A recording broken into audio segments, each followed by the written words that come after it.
Dans cet exercice, on se propose de réaliser une figure décrite par un programme de calcul. Donc ici, voilà, on vous parle d'un triangle ABC isocèle en A, tel que AC égale 4 cm avec un angle donné. L'avantage d'une figure à main levée, c'est de pouvoir visualiser, avoir une vision de la figure qu'on va construire avec le matériel. Si d'ores et déjà, je commence à construire avec le matériel, bon, eh bien, ça peut présenter des difficultés, alors que si je fais à main levée, je visualise. Alors, à main levée, par exemple, voilà, hein, si on dit qu'ABC est isocèle en A, je peux construire un triangle, voilà, isocèle. Voilà, je vais le faire, isocèle veut dire deux côtés égaux, de même longueur. Donc, ici, visuellement, on voit à peu près que les deux sont de même longueur. Donc ça, je vais l'encoder. Dans une figure à main levée, dès qu'on a une information d'un triangle isocèle, il faut encoder pour signifier que les deux côtés sont de même longueur. Isocèle en A, ça veut dire que les deux côtés de même longueur vont se joindre en A. C'est ça que ça veut dire. Donc ici, je peux mettre le point A, et ici, donc ensuite, je peux mettre B ou C indépendamment. Ça n'a aucune importance. Alors maintenant, il faut rentrer les autres informations. On dit que AC égale 4 cm. Donc là, AC fait 4 cm. Étant donné qu'on a un triangle isocèle, eh bien, les deux côtés sont de la même longueur, donc le 4 cm, on va le retrouver ici. Alors l'angle BAC, là où il ne faut pas se tromper, c'est que l'angle est porté par le sommet qui est au milieu. C'est le sommet A qui porte l'angle. Donc 35 degrés, on va le retrouver ici.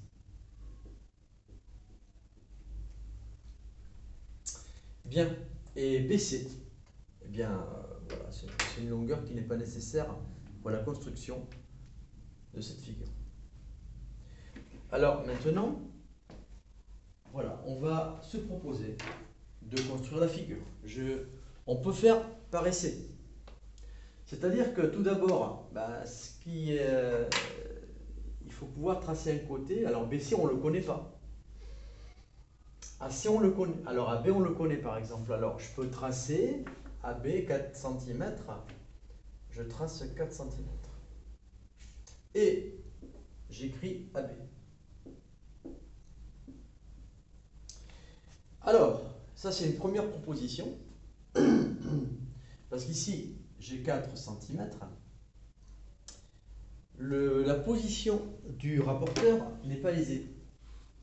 Parce qu'ici, 35 degrés, il faut le reproduire ici. Ça implique qu'on pose ce qui n'est pas du tout naturel, qu'on pose un rapporteur comme ça. Bon, alors pour se simplifier la tâche, la figure, au lieu de tracer le 4 cm en biais, on peut la faire en horizontal. Je fais une deuxième proposition. Voilà. Je fais une deuxième proposition ici. Donc là, le A et le B, j'ai 4 cm. C'est-à-dire que ce côté-là se retrouve en horizontal. Parce que la manipulation du rapporteur va être beaucoup plus aisée. Parce que là, je vais tracer 35 degrés et je pose le rapporteur.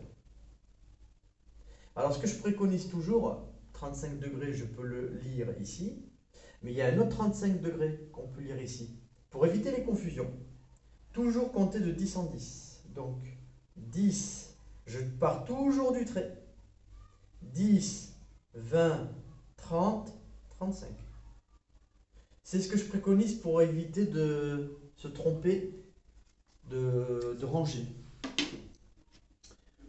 L'autre côté, donc, va se retrouver à 4 cm parce qu'on a un triangle isocèle en A.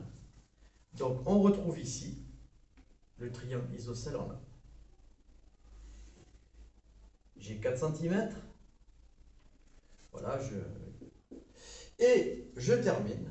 je termine. Donc 35 degrés. Et je termine. Donc là, j'ai mon point C ici.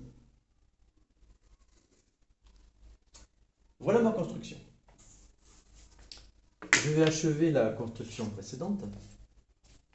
Parce qu'ici, voilà, eh bien, la position du rapporteur est un peu plus compliquée, mais le principe reste le même. Il suffit de tourner la tête, on imagine que on tourne.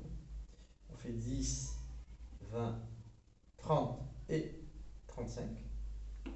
C'est la même chose qu'à côté, sauf que le schéma est moins pratique à réaliser. Et là, je peux réaliser donc un triangle. Ça veut dire que j'ai 4 cm ici aussi, le point C qui est là. Ces deux figures sont les mêmes, hein. Sauf que pour tracer celui-là, il était plus confortable pour mieux positionner le rapporteur.